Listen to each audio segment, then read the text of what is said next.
Hello दोस्तों, इस video में हम डिस्कस करने वाले हैं इंग्लिश के टॉपिक एरर डिटेक्शन को। और इसमें हम एरर तो डिटेक्ट करेंगे ही, साथ में आपको ये भी बताएंगे कि किस एरर का क्या करेक्ट आंसर होगा और ऐसा क्यों होता है। उससे संबंधित कुछ इंपॉर्टेंट पॉइंट्स भी बताऊंगा जिसको आप नोट डाउन करते जाइएगा। इस प्रैक्टिस सेशन से एक फायदा होता है कि जब आप छोटे छोटे points according two questions note करते हैं तो आप एग्जाम्स से पहले रिवीजन अगर कर लेते हैं तो वो जैसे आपको दिखता है ना एग्जाम्स के अंदर, आप उस चीज को तुरंत पकड़ लेते हैं और एरर डिटेक्ट भी कर लेते हैं और साथ में इम्प्रूवमेंट से भी संबंधित क्वेश्चन को आप इम्प्रूव कर सकते हैं। ये मैं आपको इम्प्रूवमेंट के टॉपिक्स के अंदर भी सिखाऊंगा कि कैसे इम्प्रूवमेंट को चेंज किया जाता है और साथ में इससे आपके फिल इन द ब्लैंक्स भी स्ट्रांग हो जाते हैं। तो बहुत ध्यान से समझने का कोशिश करिएगा। जो भी शॉर्ट पॉइंट्स हैं जो मैं आपको बताऊंगा उसको नोट्स के तौर पे बनाने की कोशिश करें और उनको अलग से कॉपी में नोट डाउन करें ताकि एग्जाम से पहले आप जस्ट उसको एक बार रिवीजन कर सके कि किसके साथ क्या क्या चीजें किस किस रूप में लगाई जाती हैं।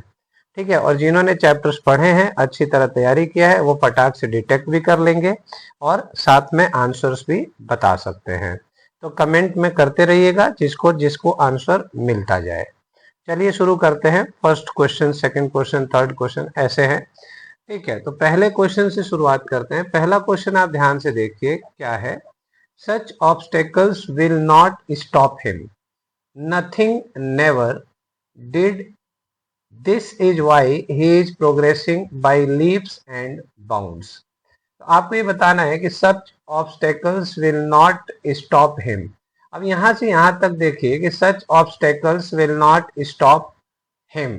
जैसे कोई भी आपने देखा है ऑब्स्टेकल्स जो होते हैं ना, वो बीच में ऐसे ऐसे ऑब्स्टेकल्स होते हैं, है ना, जिसको जंप करके आगे लोग बढ़ जाते हैं। Such obstacles will not stop him, यहां तक तो कोई एरर नहीं दिख रहा है। Nothing never did, this is why he is progressing by leaps and bounds. आपको क्या लग रहा है इसके अंदर सही, आप ये बताएं। या सॉरी, क्या आपको एरर लग रहा है और उसका सही क्या होगा ये आपको बताना है। देखिए, यहां पर आपको नेवर को हटाना होगा और नेवर की जगह आपको यूज करना पड़ेगा एवर का। ठीक है, नथिंग क्या है, एक नेगेटिव वर्ड है। ठीक है, और नेवर भी आपका एक नेगेटिव वर्ड है, तो दो नेगेटिव का एक साथ इस्तेमाल नहीं किया जाएगा। नथिंग के साथ आप एवर का इस्तेमाल करेंगे। तो आपका एरर डिटेक्शन हुआ ऑप्शन नंबर ए में। ठीक है, और करेक्ट हुआ। अगर इंप्रूवमेंट अंडरलाइन में आया होता तो नेवर की जगह आप एवर कर देते। तो such obstacles will not stop him, nothing ever did, this is why he is progressing by leap and bounds. अगला क्वेश्चन देखते हैं। नेक्स्ट क्वेश्चन है, this is one of the best books that has been published this year. ठीक है, that has been published this year. तो this is one of the best books that has been. ठीक है, तो यहां पर क्या होगा आप बताइए। यहां पर देखिए, यहां पर एक तो ये बताइए दैट किस लिए यूज हुआ है। दैट इस यूज हुआ है बुक्स के लिए, ठीक है ना। This is one of the best books, books that, तो बुक्स दैट के साथ हैज का इस्तेमाल ना करके आपको क्या करना पड़ेगा, हैव का इस्तेमाल, क्योंकि हैव का जो सब्जेक्ट है वो बुक्स है, दिस नहीं है। ठीक है, तो one of the best books that have been publish this year, तो जो भी किताबें इस साल पब्लिश की गई उनमें से यह एक बेस्ट बुक है। ठीक है ना, तो इधर की लाइन इधर चली गई और उधर वाली लाइन उधर चली गई। तो आपको ध्यान रखना है कि किस सब्जेक्ट के लिए कौन सा हेल्पिंग वर्ब का इस्तेमाल किया जा रहा है। अगले क्वेश्चन की ओर बढ़ते हैं। अगला क्वेश्चन देखो, early in the 17th century the English man bring with them a host of things that were alien to the Indian culture. Option D no error. ठीक है ना, क्या आपको सही लगता है, आप इसका आंसर बताएं, कमेंट करिए। Early in the 17th century the English man bring. अब यहां पर देखो, early in the 17th century, 17th century के शुरुआती दौर की बात हो रही है, मतलब पास्ट की बात हो रही है। द इंग्लिशमैन ब्रिंग नहीं, इंग्लिशमैन लाए थे। क्या लाए थे? ब्रॉट किया था इन्होंने, क्योंकि सेंटेंस पास्ट की बात कर रहा है, तो पास्ट की बात कर रहा है तो ब्रिंग का ब्रॉट कर दिया जाएगा, ठीक है ना। और यहाँ पर आप ये भी देख सकते हैं कि यहाँ पर वर भी दिया हुआ है और यहाँ पर 17th सेंचुरी, मतलब पास्ट की बात कर रहा है, तो आपकी वर्ब जो होगी वो पास्ट टेंस में लगाई जाएगी, तो ब्रिंग का ब्रॉट हो जाएगा। अगले क्वेश्चन की ओर बढ़िए। अगला क्वेश्चन है आई विल नेवर जज, आई विल नेवर जज you for yours impromptu performance. ठीक है, आई विल नेवर जज you for yours impromptu performance. देखिए जी, यहां पर आपने अगर प्रोनाउन पढ़ा हो तो प्रोनाउन के अंदर पढ़ाया जाता है कि योर्स, ठीक है, और अगर योर्स के आगे नाउन है, ठीक है, मान ली इम्प्रॉम्प्टू परफॉर्मेंस है तो ये आपका नाउन बन गया, तो नाउन से पहले योर्स का तो इस्तेमाल नहीं होता है, ठीक है ना। या तो योर्स पे सेंटेंस खत्म होता है या योर्स से शुरू होता है तो हेल्पिंग वर्ब लेता है, तो योर्स की जगह क्या हो जाएगा? योर हो जाएगा। क्या हो जाएगा? योर करेक्ट आंसर हो जाएगा। तो आई विल नेवर जज you for your impromptu performance, तो योर्स को काट करके यहां पर योर किया जाएगा। अगले क्वेश्चन की ओर बढ़िए। The growing cooperation between India and the UK, the growing cooperation between India and the UK has been manifested in all walks of life, be it history, politics, culture or language. The growing cooperation between India and the UK has been, अब यहां पर क्या बात हो रही है? The growing corporation की बात हो रही है, तो कॉपरेशन के लिए हैज बीन ठीक है, ठीक है। The growing cooperation between India and the UK has been manifested in all walks of life, be it, अब यहां पर देख रहे हैं आप प्रेजेंट है और ये भी प्रेजेंट में ही आ रहा है be format, be it history, politics, culture और लैंग्वेज। तो इस पूरे सेंटेंस के अंदर आपको दिखेगा कि कोई भी पार्ट ऑफ एरर नहीं है, तो ऑप्शन नंबर डी करेक्ट हो जाएगा, नो एरर। अगला क्वेश्चन देखिए। Ram can not withdraw all his money, Ram can not withdraw, थोड़ा सा जब आप रीडिंग किया करें ना तो थोड़ा धीरे धीरे रीडिंग किया करें और जोर देकर रीडिंग किया करें, ताकि आपका ब्रेन रीड कर सके और करेक्ट फॉर्म ढूंढ सके। Ram cannot withdraw all his money unless he does not give a prior notice. Unless he does not give prior notice. बताइए। अब आप यहां पर देखिए unless लगा हुआ है, ठीक है। अब unless हो या until हो, ठीक है, तो unless और until के साथ आपको याद रखना है कि नेगेटिव वर्ड नहीं आना चाहिए, ठीक है। अनलेस और अनटिल के साथ नेगेटिव वर्ड नहीं आना चाहिए, तो डज नॉट कट जाएगा, यहां पर हो जाएगा Ram can not withdraw all his money unless he give a prior notice, ठीक है ना। अनलेस ही गिव, अब गिव का भी क्या हो जाएगा? अनलेस ही गिव्स हो जाएगा, ठीक है, unless he gives a prior notice. Clear है? तो डज नॉट को काट दिया जाएगा और unless he gives prior notice हो जाएगा, क्योंकि ही के साथ वर्ब की फर्स्ट फॉर्म आती है तो एस ई एस आती है। तो ऑप्शन नंबर सी में एरर था, डज नॉट को हटा देंगे। आपको नोट करना है कि अनलेस और अनटिल के साथ नेगेटिव वर्ड नहीं आता है। अगले क्वेश्चन की ओर बढ़ते हैं।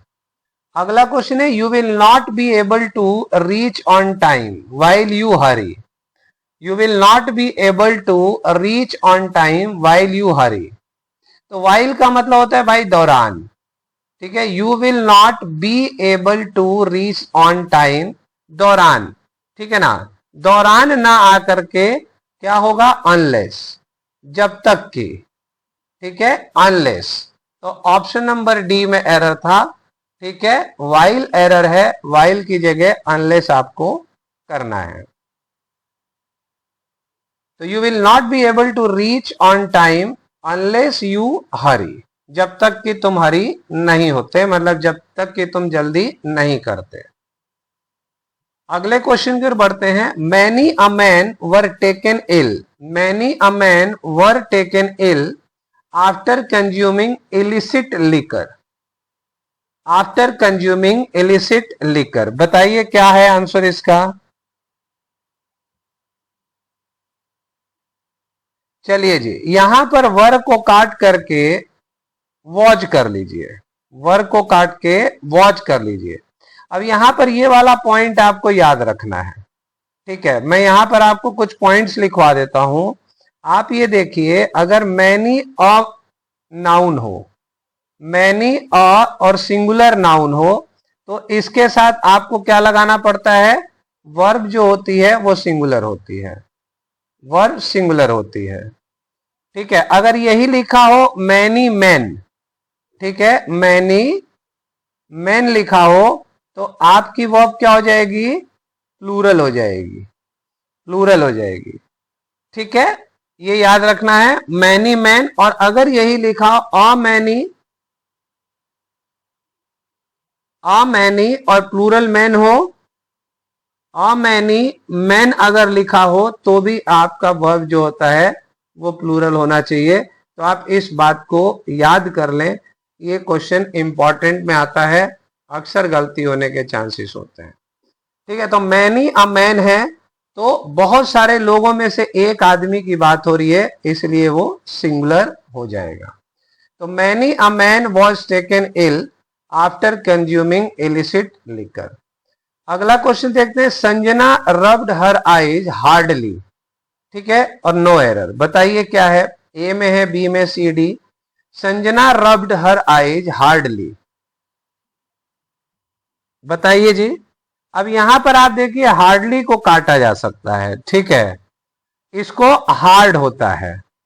हार्ड का मतलब बुरी तरह, हार्ड का मतलब क्या हो जाता है, बुरी तरह, मतलब बुरी तरह रगड़ा उसने अपनी आंखों को। लेकिन हार्डली का मतलब क्या होता है, मुश्किल से रगड़ा, है ना। हार्डली का मतलब होता है मुश्किल से। तो ये ध्यान रखना है कि उसने खूब अपनी आंखों को रगड़ा, है ना, बुरी तरह अपनी आंखों को रगड़ा। तो हार्डली क्या हो जाता है, बड़ी मुश्किल से रगड़ा, रगड़ नहीं पा रही थी, बड़ी मुश्किल से रगड़ा। तो यहां पर कहने का मतलब है Sanjana rubbed her eyes hard, उसने बुरी तरह अपनी आंखों को रगड़ा। अगला क्वेश्चन देखिए। Here into the main campus of the hospital comes the trained doctors led by the principal, बताइए। Here into the main campus of the hospital comes the trained doctor by led by the principal. कौन से option में error आ रहा है, option number C में error है। देखिए, ये कम्स जो है ना, ये किसके लिए लगा हुआ है, ये लगा है the trained doctor, comes the trained doctor, ठीक है। तो यहां कम्स की जगह कम होगा, क्यों, क्योंकि डॉक्टर्स प्लूरल है, इस सब्जेक्ट के लिए लगा हुआ है। Here into the main campus of the hospital come the train doctor, मतलब यहां पर इस हॉस्पिटल कैंपस में ट्रेन्ड डॉक्टर्स ही आते हैं, ट्रेन्ड डॉक्टर्स ही आते हैं, ठीक है। तो यहां पर कम का इस्तेमाल होगा, कम्स का इस्तेमाल नहीं होगा। तो here into the main campus of the hospital, इस हॉस्पिटल के मेन कैंपस में, है ना, ट्रेन्ड डॉक्टर्स आते हैं, कम द ट्रेन्स डॉक्टर। तो ऑप्शन नंबर सी में एरर है और कम्स की जगह कम किया जाएगा। अगला क्वेश्चन देखते हैं। The accident happened a long time ago, that accident happened a long time ago, but I have shivered at the thought of it ever for. Option number D, no error. क्या सही होगा, बताइए। The accident happened a long time ago, but I have severed at the thought of it for it ever for। चलिए जी, यहां पर for को हटा करके आप सिंस कर दीजिए, ठीक है, यहां पर सिंस कर दीजिए। और याद रखिएगा कि एवर के साथ सिंस का इस्तेमाल होता है, ठीक है। एवर का मतलब जो समय डिफाइंड है उसी की बात हो रही है ना। तो प्री डिफाइंड टाइम है, पहले से फिक्स है, तो एवर के साथ सिंस आता है और नहीं आता है, आप ऐसे याद रख सकते हैं। अदरवाइज आप लोग सोचेंगे कि समय जो फिक्स्ड होता है उसके साथ सिंस आता है, जो फिक्स नहीं होता है उसके साथ फॉर आता है। सर यहाँ कैसे पता चलेगा? तो एवर का मतलब जब भी वो बात याद आती है ना, तो उस दौरान उस काल को याद करने पर, तो वो काल फिक्स है, इसलिए एवर के साथ सिंस का यूज किया जाता है। अगले क्वेश्चन में आते हैं। Let us at any rate give him an outline out the case and hear what he has to say, no error. ठीक है ना, बताइए कौन से में option, option A B C D. चलिए जी, let us at any rate give him an outline out the case, ठीक है, out the case and hear what he has to say. ठीक है, एन आउटलाइन आउट ना करके इसको आप ऑफ कर दीजिए, ऑफ द केस होगा, आउट द केस नहीं होगा, ऑफ द केस होगा। Late us at any rate give him N outline of the case and hear what he has to say। अगला क्वेश्चन देखते हैं। You have said that as he took money from you, you have said that as you took money, as he took money from you many times, he owes you 5,000 rupees altogether।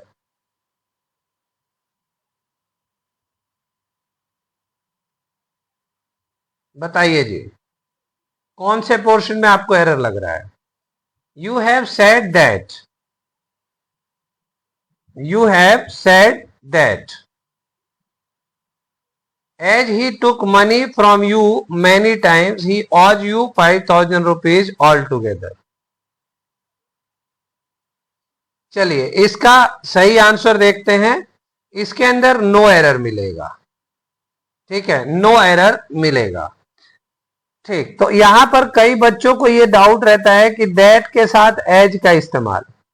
तो आप ये देखिए, यहां दो अलग अलग sentences connect किए जा रहे हैं, ठीक है ना, two different parts are connected, तो इसलिए दैट के साथ एज सही है, इसको आप एरर ना माने। बहुत सारे बात बच्चे ये सोचते हैं कि दैट के बाद एज को इस्तेमाल न किया जाए। दैट प्लस एज करेक्ट है, इसके अंदर कोई भी एरर नहीं है। तो यू हैव सेड दैट, तुमने ये कहा है कि, अब क्या कहा है कि, जैसा कि, एज ही टुक मनी, जैसे वो पैसा लेता है ना, जैसे को तैसा वाला काम है। तो यहां पर ये अगले सेंटेंस को शुरू कर रहा है और ये पिछले सेंटेंस को जस्टिफाई कर रहा है, तो इसलिए दैट एज यहां पर सही होगा। अगला क्वेश्चन देखते हैं।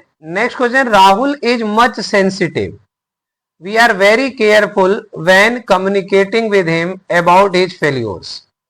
राहुल इज मच सेंसिटिव, अब बताइए, Rahul is much sensitive, we are very careful when communicating with him about his failure.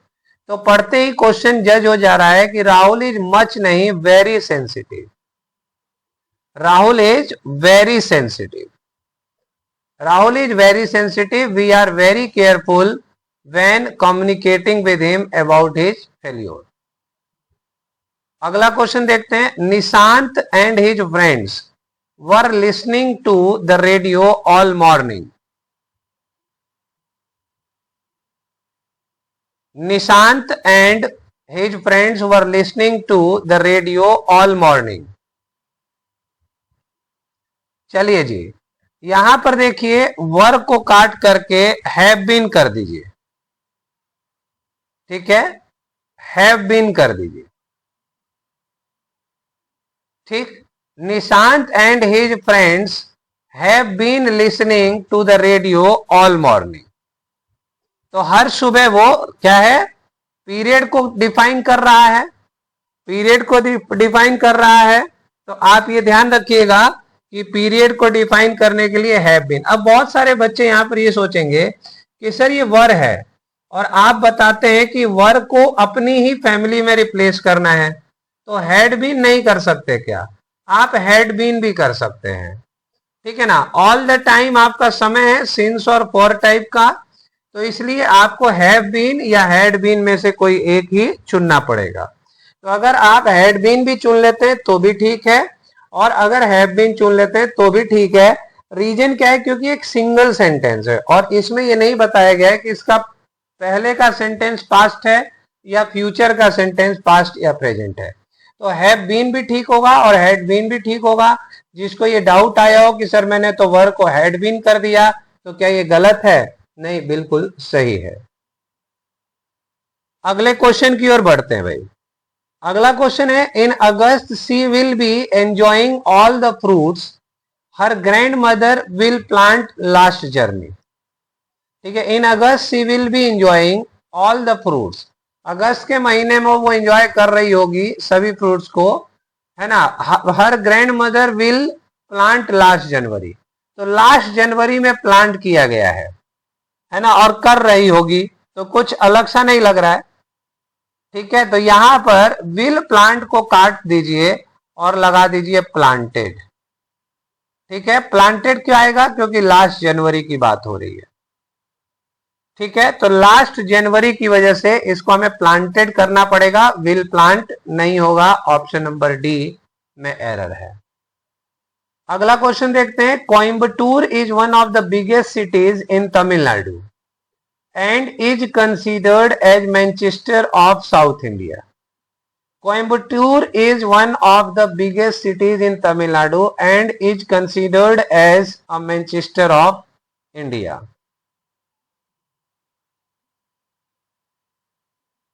ठीक है, चलिए बताइए किसी को जानकारी, चलिए मैच करिए अपने आंसर को। यहां से ए को हटा दीजिए, ठीक है, एक नहीं है, वो मैनचेस्टर ऑफ द कर दीजिए, is considered as the Manchester. Fix हो गया ना, ये फिक्स हो गया। ए और द, ए एंड द का डिफरेंस अगर आपको याद होगा तो आप फिक्स करने के लिए द का इस्तेमाल करते हैं। तो वो कईयों में से एक नहीं है, वो है एक ही है, तो मैनचेस्टर ऑफ साउथ इंडिया। तो Coimbatore is one of the biggest cities in Tamil Nadu and is considered as the Manchester of South India. अगला क्वेश्चन देखते हैं, नेक्स्ट क्वेश्चन देखिए। I am full of energy. I am full of energy today because soundly slept last night. Because soundly slept last night. बताएं ए B C D किस में है? चलिए जी, ये सी ऑप्शन में एरर है। साउंडली स्लेप्ट ना हो करके आपको स्लेप्ट साउंडली होगा, अच्छी तरह से सोना, स्लेप्ट साउंडली। ठीक है ना, साउंडली स्लेप्ट नहीं, स्लेप्ड साउंडली। अगला क्वेश्चन है, my father is very quicker than I at chess. My father is very quicker than I at chess.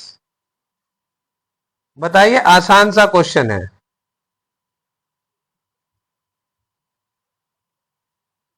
चलिए जी, यहां पर ऑप्शन नंबर बी में एरर है, वेरी को हटा दीजिए।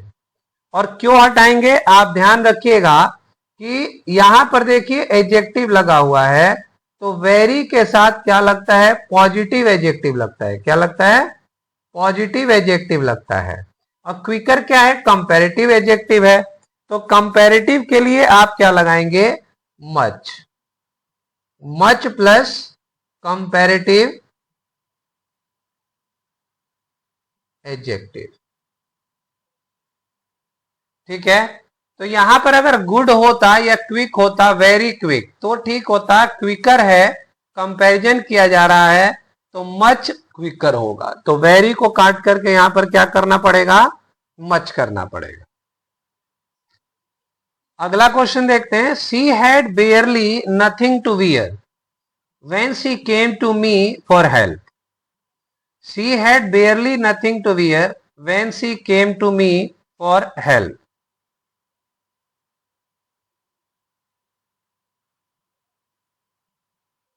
बताइए। देखिए जी, यहां पर क्या है, ऑप्शन नंबर बी में एरर है, नथिंग की जगह आपको एनीथिंग करना पड़ेगा, नथिंग की जगह एनीथिंग करना पड़ेगा। क्यों? आप देखिए ये नेगेटिव वर्ड है, बेयरली, ठीक है, बेयरली, हार्डली, हार्डली, स्केयर्सली, है ना जी, इसके ये सब नेगेटिव वर्ड है और इनके साथ नेगेटिव नहीं आएगा, पॉजिटिव का इस्तेमाल करना चाहिए। ठीक है, तो आपको ध्यान रखना है कि she had barely anything to wear when she came to me for help. तो ये पॉइंट्स इंपॉर्टेंट हैं बहुत ही, इनको याद रखें कि किसके साथ क्या रखना होता है, ताकि अगली बार जैसे ही क्वेश्चंस के अंदर मिले आप उनको पकड़ लें और तुरंत आंसर मार्क कर दें, चाहे इंप्रूवमेंट में हो, चाहे एरर में हो, चाहे आपको ऑप्शंस फिलअप्स में दिए गए हो कि क्या करेक्ट भरना है, तो इनके बेसिस पे कर सकते हैं। तो ठीक है, इसी तरीके का प्रैक्टिस सेट्स हम कर सकते हैं, क्वेश्चंस की संख्याएं भी बढ़ा सकते हैं, बट धीरे धीरे चीजों को इंक्रीज करेंगे। अगर आपको इस तरीके का प्रैक्टिस सेट ठीक लगता है तो आप कमेंट करके बताएं, हम इस चीज को भी कंटिन्यू करेंगे। ठीक है, और ज्यादा से ज्यादा क्वेश्चंस की प्रैक्टिस इंग्लिश के अंदर भी करवाएंगे, यही हमारा प्लान है। और अगर अभी तक चैनल को सब्सक्राइब नहीं किया आप लोगों ने तो जरूर कर लें, फ्रेंड्स के साथ शेयर भी कर सकते हैं। और कुछ और चीज़ों की रिक्वायरमेंट या कुछ इम्प्रूवमेंट की जरूरत हो तो आप हमें बता सकते हैं कमेंट करके, हम आपको उससे संबंधित जो भी सॉल्यूशंस होगा हम प्रोवाइड करने का प्रयास करेंगे। मिलते हैं अगली वीडियो अगली क्लास में, तब तक के लिए नमस्कार।